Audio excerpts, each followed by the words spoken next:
What up people, this is Dragon Custom for the Mortal Kombat X Sub-Zero figure review. This is the 6-inch one because there will be a 12-inch Sub-Zero made by Mezco 2, and I'm really excited to see how it will look, but for now I'm going to review this one.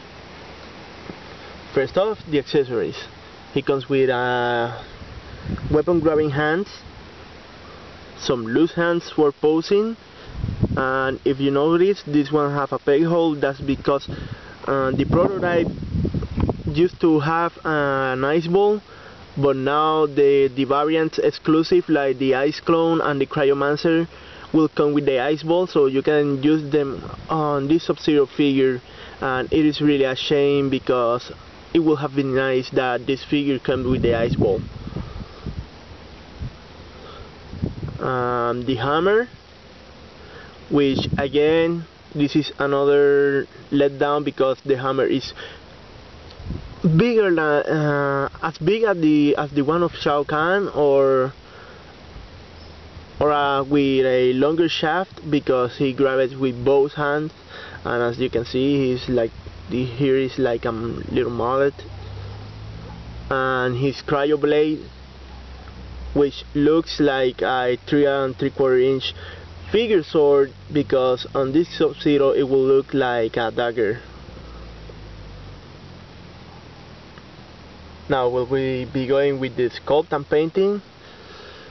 In the sculpt, again, the Mezco used the NeuroRealm Studios. Now we'll be going for the paint and sculpting, and again the Mezco used the NeuroRealm Studios renders, so you will see every detail on the clothing. You can see the wrinkles. It really looks fantastic.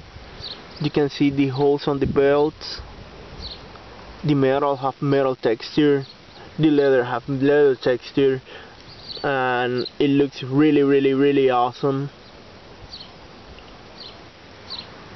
and very exquisite, really nice, and it looks fantastic. For the paint, is on point on most of the parts. As you can see, he's missing the blue on the middle of his mask, which is a little let down. There is almost no bleeding, no shaping. Mine on a specific came with this blue dot, but I guess with a little scraping it will go away. And as you can see, the small details, they are painted really well. No fading, no bleeding on almost of it, but it is a really nice paint application, really delicate. Some dry brushings on the pants. I would have wished that it came with a wash on the blue ninja gear, because it will have made the creases and the wrinkles pop a little bit more. And now we'll be going for the articulation. The head can look up to there, up, not really much. All the way down, really good. Side to side, rotation. Arms are ball jointed again, this much up, 360 degrees. Elbow bent really nice at 90 degree. You can swivel it. For the four hands can rotate and go in and out, really nice. On the top, for the lower body, there is a articulation down all this sculpt. Instead of being right here, it is an oval ball joint.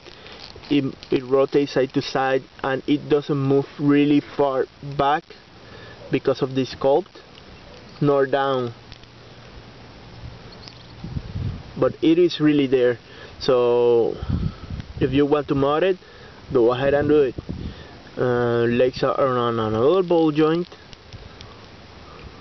You can split this much, move this much forward, more than Raiden, and it can move. Oh, here you go, ball joints, really nice. because you don't break it, you just reattach it and there you go.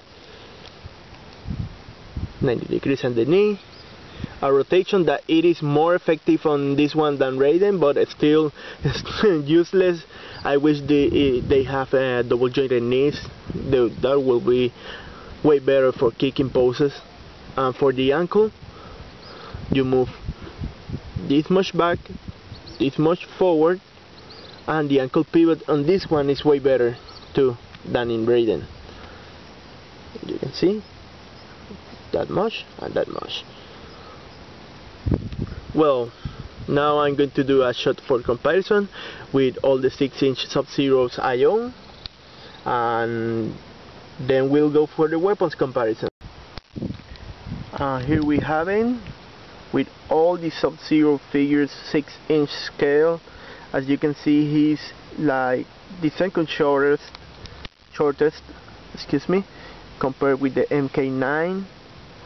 Here are the Deception and the exclusive variant, the Ice Clone.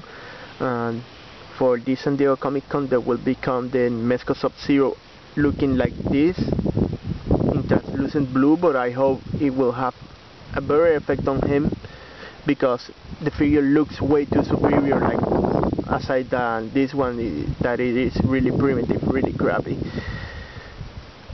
Here is the single carded Sub-Zero from Shaolin Monks, still one of my favorites, and here is the Hot Topic one of the same line.